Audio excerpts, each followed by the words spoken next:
calls, we will kind of verbally respond to those questions for everyone else. And then with that, we will get going into our presentation today.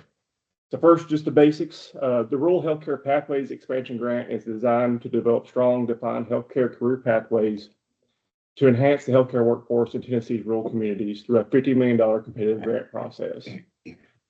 This process will award grants up to $2 million to local collaboratives, and the grant contract period will run for 48 months. So let's take a look at what the collaborative actually is. So local collaboratives will serve as the facilitators for each grant and must include the following mandatory partners. The first is any public, private, or nonprofit post-secondary institution may participate as a partner, but one institution must be identified to serve as the fiscal agent. To qualify, the institution must either be a public post-secondary institution or a TACUA member institution. The second required member of the collaborative is 2 or more healthcare employers located in rural communities. These employers should be seeking to employ credentialed graduates from the proposed program and serve as clinical sites and/or provide work-based learning opportunities. The final member of the collaborative must be at least one K-12 local administrator representing healthcare programs of study, including secondary career and technical education programs of study and work-based learning. Some things to consider when looking at your collaboratives, and these are some questions we get a lot too. So a collaborative may include more than one post-secondary institution. As I said at the beginning, you may have, as long as it's an eligible institution, you may have 2 to 3, however many your proposal kind of needs.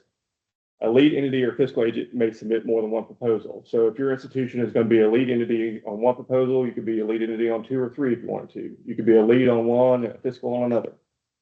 Really you can kind of mix and match. All partners may participate in multiple proposals. So just because you have a K-12 district participating in your proposal doesn't mean they can't also participate in someone else's. And then collaboratives involving more than one rural county do not receive any scoring preference. So just because you have a rural county that you're serving, we'll kind of get to what those eligible counties are later. You're not going to get extra points just because you're serving more than one. And one thing not on the slides that you really got to take into account, if you're going to be putting your institution on multiple proposals, you got to consider the capacity you have as an institution and with your staff.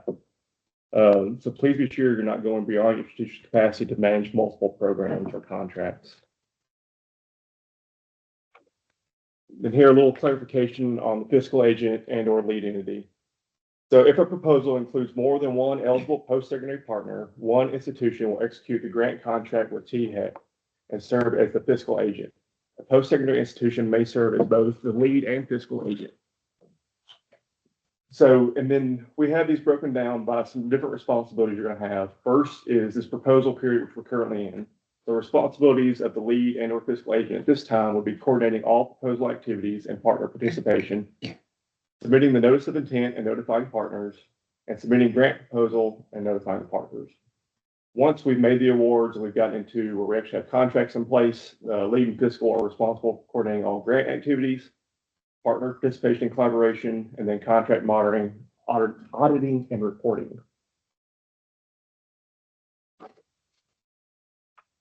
And then here we'll take a look at the eligible programs. So for an academic program or training program to be eligible for the Rural Healthcare Pathways Expansion Grant, the instruction must be classified as the SIP code 51 health professions and related programs. Additionally, the instruction and training must lead to an in-demand occupation that is classified with a SOC code 29 healthcare practitioners and technical occupations, or SOC code 31 healthcare support occupations. The instruction, training, or clinical placement must take place in a Tennessee county that is not listed below. So the counties listed below are not eligible to serve for the Rural Healthcare Pathways Expansion Grant. Any county not listed can be a partner. The big thing to draw your attention to here is that the post-secondary institution does not have to have a physical presence in the eligible county, but the instruction, training, or clinical placement must occur in the eligible county. So if you have an institution like located in Davidson County, it doesn't mean you can't apply for this. Same thing for Shelby or any other larger counties. And then I'm going to pause right here to see if we have any questions before we move on. If you feel free to drop them in the chat, or if you want to unmute yourself and ask, you can do so now.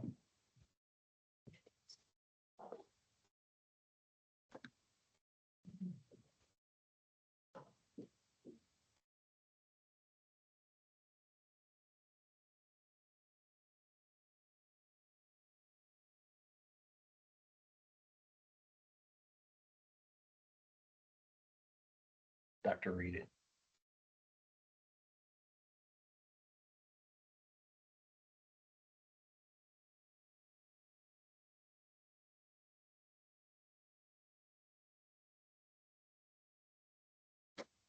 Lisa, your question says, Dr. Reed at TBR indicated TBR contacts for each of the 3 Tennessee regions. TIC and TBR will be leading this effort, will be collaborative. That sounds like a TBR thing, so I don't know anything about what you're talking about there, Lisa, so I get with them. And then that's the only question that we're seeing, so we'll move on. Kim? Okay, now we're going to move on to proposal strategies. So for the rural healthcare grant, proposals must identify and address local and or regional gaps through one or a combination of the following 4 strategies. The first strategy is to develop a career pathway program with documented articulation agreement.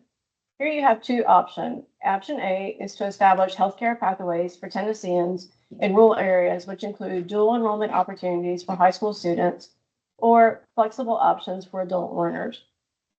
Option B is to establish educational pathways which allow Tennesseans to earn a healthcare credential and practice in rural areas. Here, think of a bridge program, for example, like a paramedic to a registered nurse or an LPN to an RN.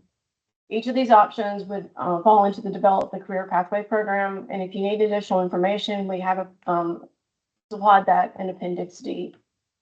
Strategy number 2 is to develop and implement collaborative, meaningful, and structured work-based learning experiences. These should include increasing awareness of healthcare fields at the secondary level. Proposal number 3, or strategy number 3, is to develop outreach programs targeted towards recruiting Tennesseans into rural healthcare jobs. And the last strategy is to provide either student stipends or completion grants. So for student stipends, for the grant, please think of these as education-related costs. Examples include examination fees, licensure fees, supplies, and books. For completion grants, the student should be enrolled in an eligible healthcare program serving in the rural area. THEC has identified 4 areas of need, and those areas are food, housing, childcare, and transportation. If completion grants are part of the proposal, the proposal should detail the application, award, payment, and monitoring processes. Additional information regarding stipends and completion grants can be found in Appendix E. One thing to note regarding stipends and completion grants is that you do not have to choose one or the other, but both could be included as part of your strategy.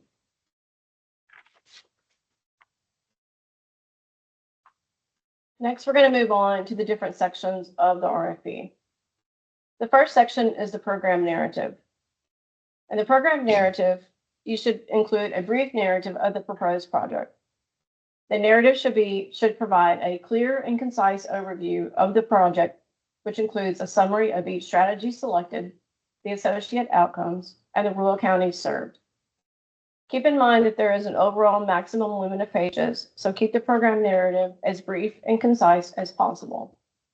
You will also notice that under each section, we have essential components. To receive the maximum amount of points for that section, you will have to include all essential components listed. Section 2 is demonstration of need. Here you must provide evidence of a local or regional workforce need for the proposed project. Proposals will include a thorough overview of the collaborative area's workforce needs, and those needs should align with the local and regional economic and labor market opportunities in the rural counties served. The essential components include localized data demonstrating the need for action. Data sources should focus on anticipated or future needs. We have provided 4 preferred data sources, and the link to each is accessed in the RFP. The second essential component is to establish clear linkages between the grant activities and local or regional needs. And the last essential component for demonstration of need, you should have proposed expansion of academic programs, work-based learning opportunities, and needed equipment. For the proposed programs, you must clearly identify how the program will address the workforce needs and the counties affected by the proposal. Additionally, you must include the SIP to the SOC crosswalk to confirm that the program aligns with the workforce needs of the area. Again, as Mitch mentioned, we have a link to the crosswalk, which is provided in the RFP. This section, the maximum amount of points is 25 points, provided all essential components are included. Section 3, the program plan. Based on the data included in Section 2, which refer to the strategies, each proposal must include a detailed description of the planned project, including a timeline, objectives, accountability plan, and detail of the rural county served. There are 5 essential components listed under Section 3. In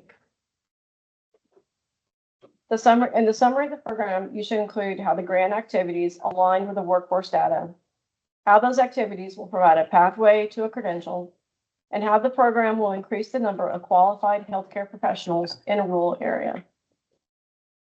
The second essential component is a detailed quarterly project timeline and overview. The third essential component is to identify key objectives for each phase of the project and describe how those will be measured. The fourth essential component is project governance and accountability plan. Here you must identify a project director who should be employed at the physical entity. You should identify any project steering committee members who will maintain oversight throughout the project period. The project steering committee must meet quarterly throughout the grant period. And the last essential component are the counties served.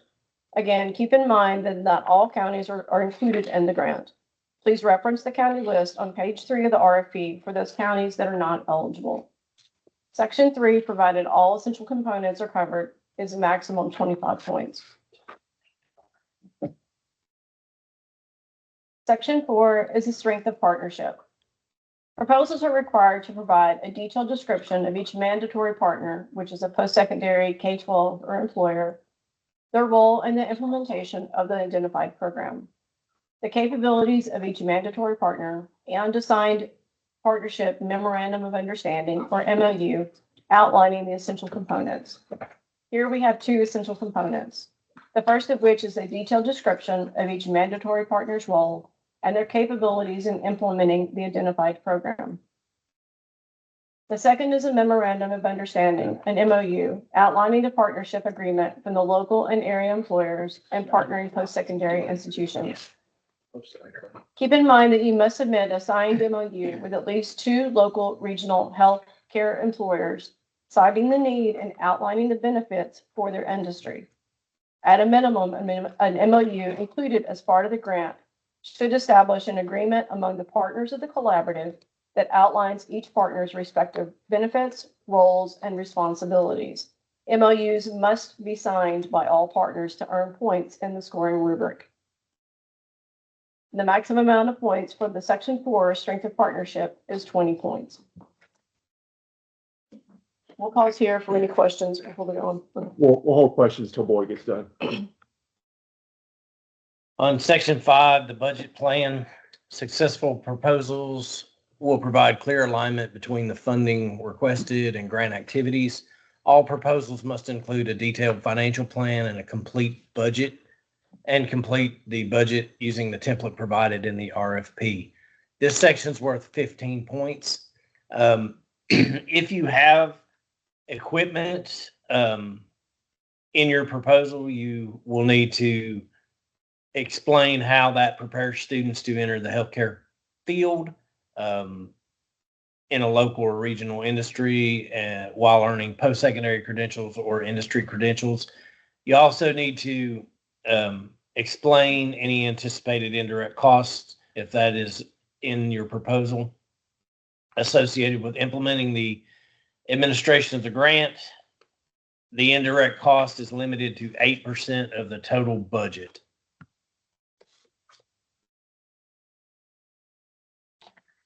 Section 6, sustainability. Successful proposals will include a commitment and a detailed plan for sustaining grant activities beyond the 48-month grant period. This section is also worth 15 points. If you have equipment purchases, you need to detail in your sustainability plan how you will maintain these long-term resources through maintenance, repair, housing, the equipment. If you have a work-based learning program or clinicals, you need to detail your plan on how the work-based learning program will be sustained after the grant ends. You cannot use different grants as part of your sustainability fund or plan.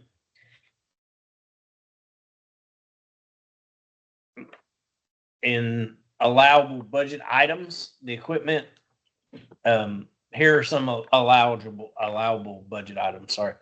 Equipment to start a new or enhance / expand an existing program. Salaries and benefits for instructors or staff, stipends for teachers or counselor externships, stipends for external coordinators to lead maybe a large grant activity like a career expo or a camp. Indirect costs, again, are allowable up to 8% of your total grant budget. Leasing of space or space renovation will be reviewed on a case-by-case basis. There is no new construction that will be allowed under this grant.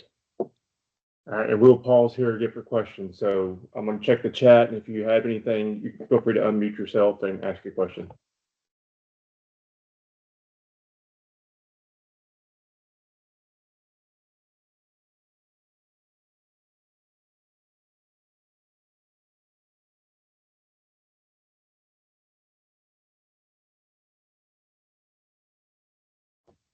Okay, hearing none, we'll move on.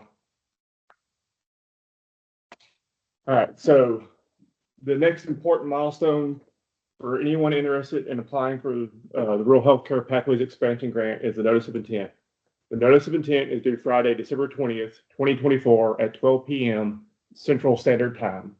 And it must be transmitted by the FormStack link provided in the RFP. It's also going to be here in these slides. And then Boyd's working on posting the link to our website in the chat right now. So you'll be able to get to all of this stuff via that link. The Notice of Intent requires some information from you. It's found on page 7 of the RFP, but just to give you an idea, it's going to give you some basic information about who the partners are, project director name, contact information, title of proposed project, and then the amount of funding you're planning to request for your proposal.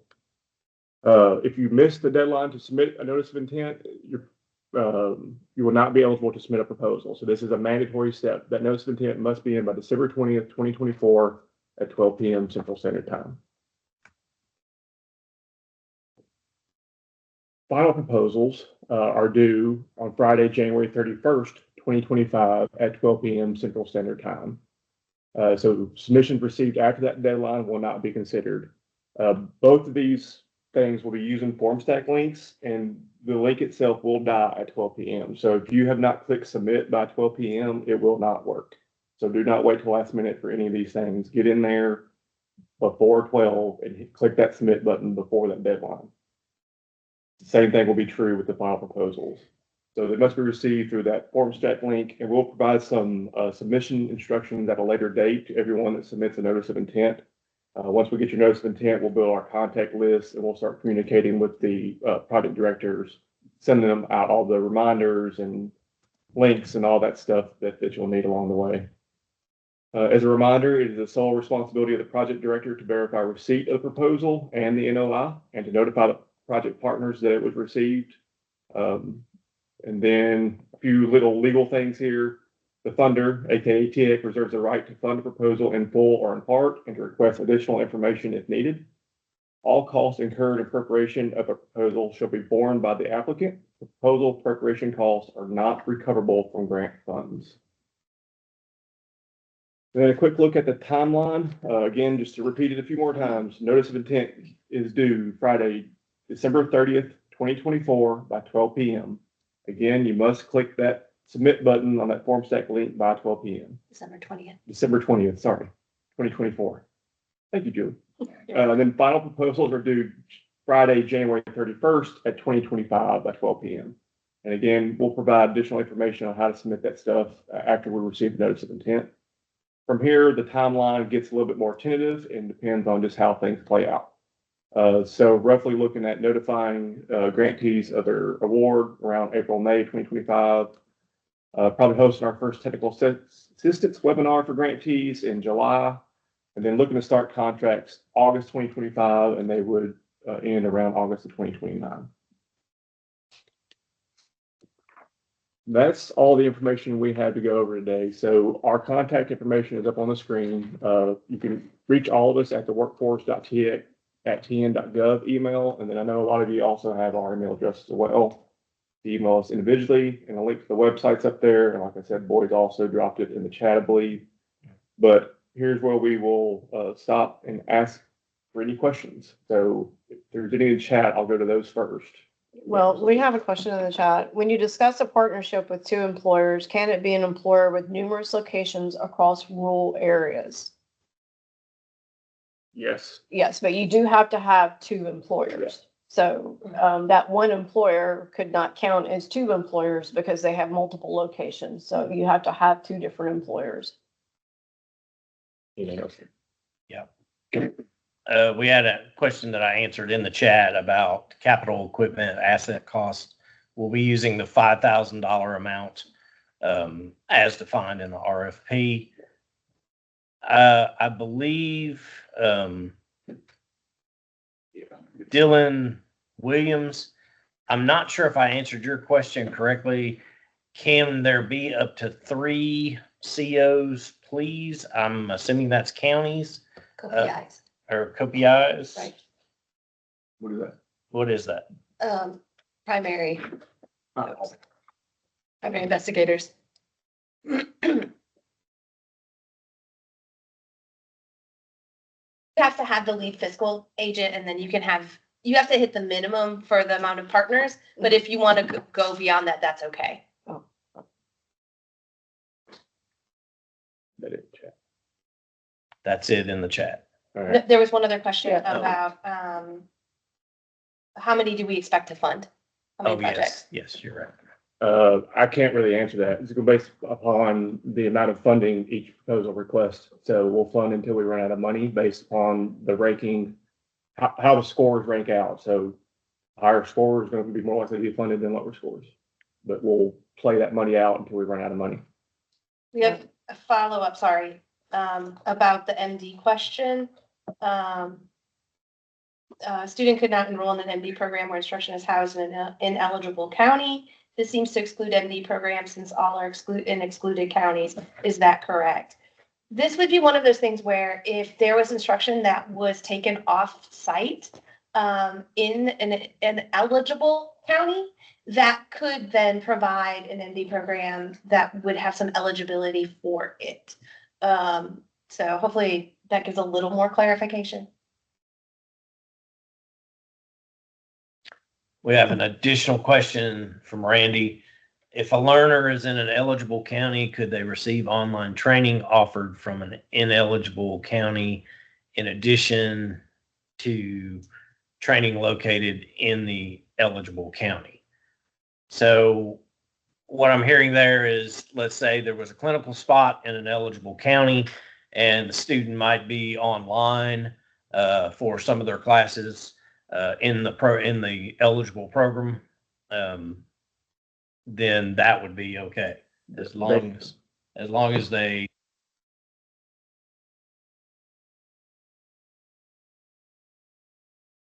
would be. Yeah. So if the clinical is in the county, i.e. training in the rural county is taking place, then yes, that could be acceptable. Yeah, some training has to be happening in that Yeah. eligible county. And I would say for some of these that are a little unclear, just being incredibly clear in the language and the narrative is really helpful, so that it's clear that these are programs that are assisting in rural areas in the eligible counties. to create these healthcare pathways. Okay. Let's see, hold on. I have I a think it was question. also. Oh, sorry. Go ahead. Okay, this is Jeanette from Jackson State. I want to go back to the stipend, the student stipends or the completion grants. And so I know we can do a combination of two based on what you just said. But if we want to do one for transportation, because again, so Jackson State, of course, is it's not in an eligible county, but we serve so many rural counties. And wherever we set up our program, students will be perhaps traveling from other rural counties. I saw that we can do a transportation, but is this limited to $100? So Um, the transportation would fall under the completion grant. And so Right. for the completion grant, you would have to, please reference Appendix E. But again, transportation is one of those things that are listed. But it's not capped at a particular amount, but the application process, the award and payment and monitoring processes, whatever you're planning to govern that with, your accountability for that completion grant, that information would need to be included in the proposal. Okay, and then I also see an attachment, excuse me, in attachment E, appendix E rather, is that no participant receive more than $1,000 per semester, right? And does that include any like stipend that we're or given to help pay for tuition or different fees that nurses may have, licensures? Does that include that, or is that separate?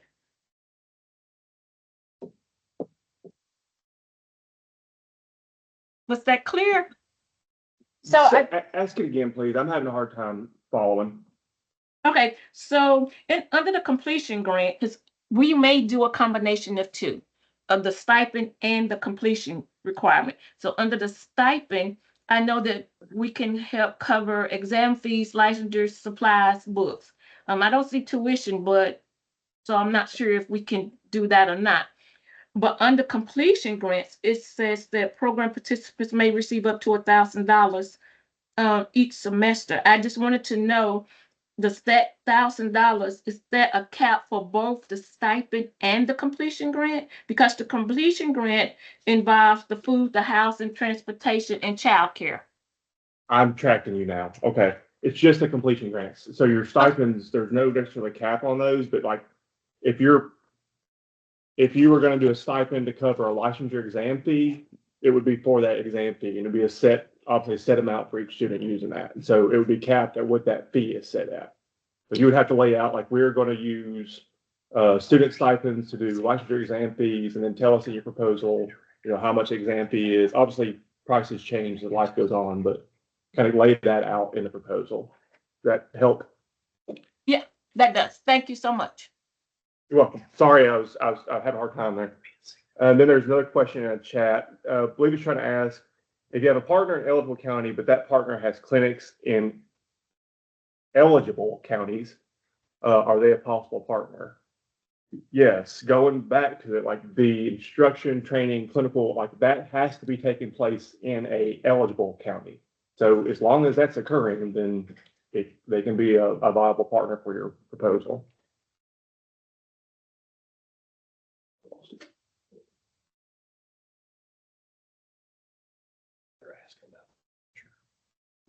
We have a question from Patrick about the notice of intent form and only allowing a couple of co-directors. And if we've got more than that, we can probably add more space for that, or no? No, we only need a project director and a co-director. If you need to have other director stuff for your management of it, that's fine. But as far as the notice of intent is due, those two people are all we're going to need. Okay. And then, will a project receive scoring preference is dealing with multiple strategies? No, it will not. The only way you're going to get scoring preference by the scoring strategies is literally looking at that rubric, answering the questions in the rubric, and trying to make sure you can get your maximum points. That's how you will receive scoring preference. Can the funding be awarded to students for tuition, or can these funds only be used as last funds after all our financial aid? The student stipends are only intended to be kind of last dollar funds and not set up to be tuition.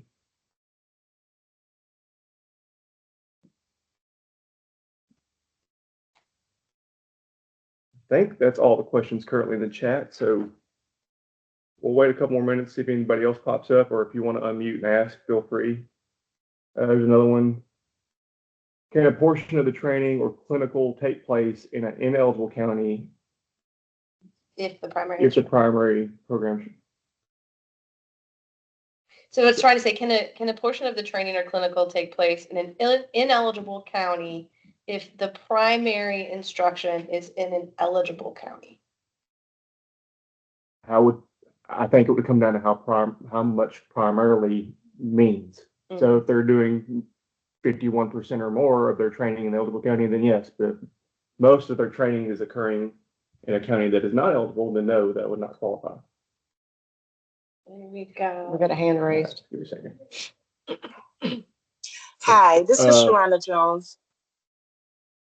Go Hi, this ahead. is Sharona Jones from Austin Peay State University. I had a question. Could you go over the last dollar amount again for the stipends? So stipends are last dollar amount not used for tuition.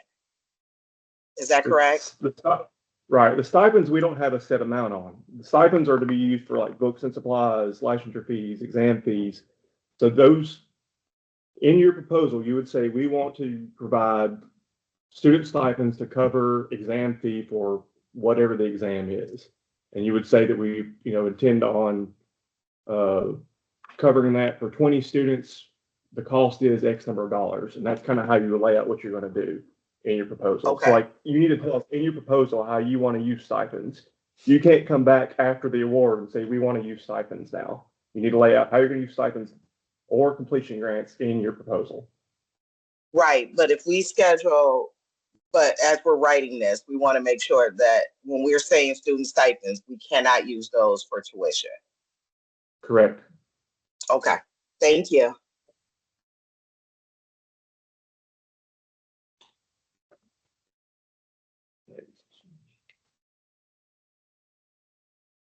We have another question in the chat we're going to address. All right. The next question here is tying completion grants and student stipends with the eligible county thing. The eligible, at least 50% or more of the training has to be taking place in the eligible county. The student stipend thing, I don't know what you're really asking here. Yes, they can receive student stipends. If you want to put that in your proposal, you can. You don't have to have the stipends or the completion grants in there. I feel like that's getting confused some. Well, I think the question is also asking what makes a student eligible to get a stipend or completion grant? You would explain what makes them eligible in your proposal. Mhm.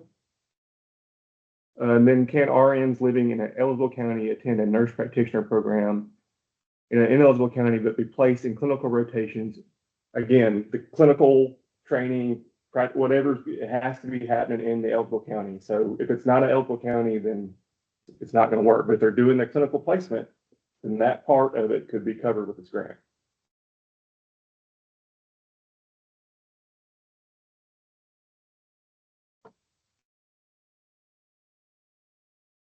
Anyone else?